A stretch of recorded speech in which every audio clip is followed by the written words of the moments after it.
মমতা ব্যানার্জি প্রতিবাদের মুখ হিসাবে ক্ষমতায় আসার পর দলটার কোনো আদর্শবাদ কিছু ছিল না, একটাই লক্ষ্য ছিল লুটে পুটে খাওয়া। কারণ এই দলটা টিকে ছিল খাওয়ার জন্য, নিজেদের মধ্যে মারপিট যা থাক খাওয়ার ক্ষেত্রে সব এক ছিল।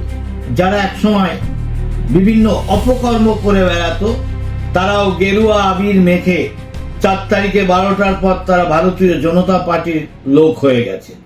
তৃণমূল কংগ্রেস ক্ষমতার জন্য এক ছিল। মমতা ব্যানার্জি প্রতিবাদের মুখ হিসাবে ক্ষমতায় আসার পর দলটার কোনো আদর্শবাদ কিছু ছিল না, একটাই লক্ষ্য ছিল লুটে পুটে খাওয়া।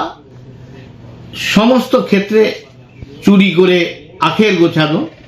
এই কারণেই দলটা টিকে ছিল খাওয়ার জন্য, নিজেদের মধ্যে মারপিট যা থাক খাওয়ার ক্ষেত্রে সব এক ছিল। তাই ক্ষমতা থেকে সরে যাওয়ার পর এই দলে কে বেশি খেয়েছে কম খেয়েছে এ নিয়ে তো ভাঙন হবেই। কোনোটাই ভালো নয়, টোটালটাই চোরের দল। তাই তারা 2 টুকরো কেন 5 টুকরো হতে পারে, শুধু সময়ের অপেক্ষা। এই দলটাই থাকবে না। বহুদিন আগেও আমি বলেছিলাম যে রোগ নিরোধের জন্য কেউ যদি ওই কারো তৃণমূলের বাড়ির কাপড়ের 1 টুকরো আনতে বলে আমরা তৃণমূল করতাম না, অর্থাৎ তৃণমূল করার লোক খুঁজে পাওয়া যাবে না, এটাই বাস্তব। বাংলায় ক্ষমতায় আসার পর প্রত্যেকটি মানুষই দেখা যাচ্ছে যারা একসময় বিভিন্ন অপকর্ম করে বেড়াতো তারাও গেরুয়া আবির মেখে 4 তারিখে 12টার পর তারা ভারতীয় জনতা পার্টির লোক হয়ে গেছে। বিভিন্ন সময়ে বিভিন্ন জায়গায় আমরা যেখানেই যাই না কেন, মোবাইলের জামানা, সকলের কাছেই ছবি তোলার অধিকার আছে, সেলফি দিতে আমরা বাধ্য থাকি বা ছবি তুলতে সুযোগ দিই।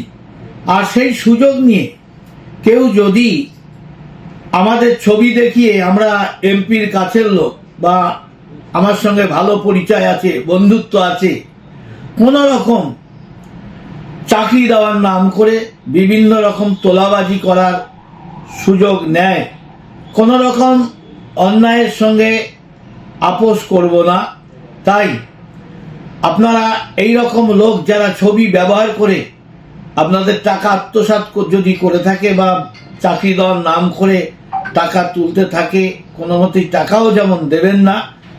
আর যিনি করে থাকুন ছবি দেখি আপনাকে ভয় দেখাক, তার বিরুদ্ধে আপনি আমার কাছে জানাবেন, প্রমাণ সহ দিতে পারলে তার বিরুদ্ধে আমরা আইনত ব্যবস্থা সহ সব রকম ব্যবস্থা নেওয়ার জন্য দায়বদ্ধ থাকব। তাই সকলকে অনুরোধ করছি ছবি ব্যবহার করে যাতে কোনো মতেই বিভ্রান্ত হবেন না।